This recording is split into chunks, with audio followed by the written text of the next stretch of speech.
Welcome to TOOP TV everyone. We've recently had a surge of gorgeous properties come on the market. Today you'll be lucky enough to see a few of them, and we have a particularly gorgeous one in Walkerville, a wonderful family residence coming up. In TOOP's Tips, we'll be having a look at clutter and how to eliminate it from your workspace or study and transform it into a perfect working environment. And remember, you can call us or email us throughout the show with all your real estate questions because we'll be answering them for you live.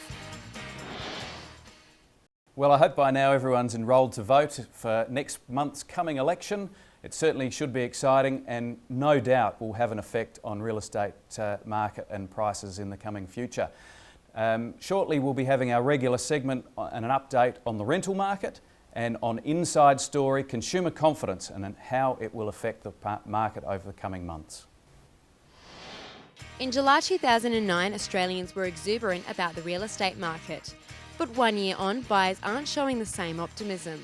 The latest Consumer Sentiment Index, published by Westpac and the Melbourne Institute, has dropped by 24% over the past year. This isn't surprising considering value growth is slowing and last year's historically low interest rates are a thing of the past. So where to from here for consumer confidence in the real estate market? I don't know, it really depends on interest rates, and I guess it's pretty bad over the winter, so hopefully things will improve once we move into spring. Buyers' mindsets will mainly be influenced by the perceived direction of interest rates over the coming months. As rates remain unchanged this month, this saw the index increase by 11.1% in July. If rates stay stable, it should see confidence slowly restored amongst Australian consumers. Well, interesting there on the consumer confidence. Today, in a couple of articles in the paper, we have a little bit of detail for you on the rising water levels in the Murray, and last week there was a pretty exciting article on sales of waterfront property in the Adelaide area. So joining me on today's show is CEO of the Marina at Hindmarsh Island, an old mate of mine, Andrew Chapman. Andrew, how are you? Very well, Tim. Good to see you. Thanks for coming in. Pleasure. I guess the first questions that would be worth discussing and some of the interest for people out there is that the Marina at Hindmarsh Island has a reasonably long history, well, I'd say even dating back to our days of jet skiing off some undeveloped land there, but it's been an exciting development. Perhaps a little bit of a rundown on the time frame in which this has all taken place and the massive development that's been undertaken. Sure. Well, the Marina Hindmarsh Island's been during its construction phase now for over 20 years, and I guess it's really maturing now as a project with significant built form in place. We're in fact now just moving on to stage 8. Construction's underway as we speak. A lot of activity down there, which will generate our last waterfront lagoon and around 200 waterfront allotments, which a lot of it is our most premium land that we have on offering within the project. Outstanding. How many blocks of land have been created, and perhaps in the latest stage, what sort of price range are we talking about? Sure. Well, look, up to date we've released 850 allotments, of which around 500 are built on now. So it's certainly been a massive driver in the local economy and community down there for built form and employment. In the current release, Platinum Waters, which we're moving on with the stage 8A second release shortly. We've got blocks that range in price from about 154,000 up into the mid 200s, depending on the size and proximity to different areas within that release. Okay, and a little while ago you were mentioning off air that there's some particularly exciting features to those blocks with aspects and all that sort of thing? Well, I think we've seen that a number of people are very keen to secure north-facing land with the sun coming up in the morning into your living room. Yep. Certainly stage 8A Platinum Waters is all north-facing waterfront. We've tinkered a little bit with the allotment sizes and dimensions, and we're very pleased that this is our premium offering at the moment. Yeah, absolutely.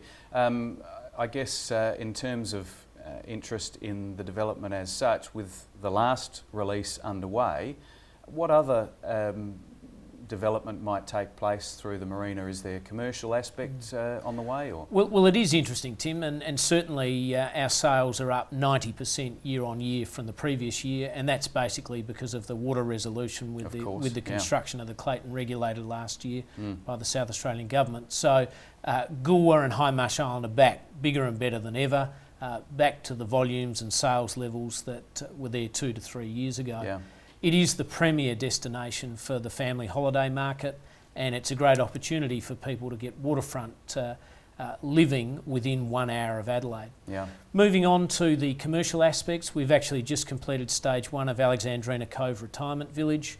The first 17 homes have been completed with the community facilities already constructed and operational. Right, yep. And we received approval for our resort facility about 18 months ago, back in the middle of the GFC, and we're now pulling that out of the bottom drawer to move on with that. It's a 75-room hotel with a 300-person convention facility, and we're looking at detailed reports now to try and attract an operator for that facility. Oh, that's outstanding. Talking water security, obviously of enormous benefit as reflected in the sales.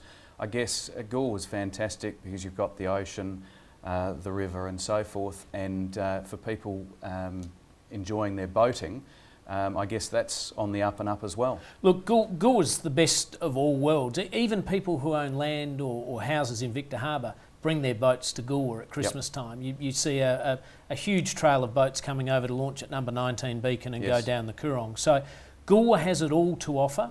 Freshwater boating in the riverside, great place for kids to learn windsurfing, skiing, fishing, whatever. Then you've got the Coorong, which is a pristine national park. Lovely place to go water skiing down by the Saharas. Great fishing at the Murray Mouth.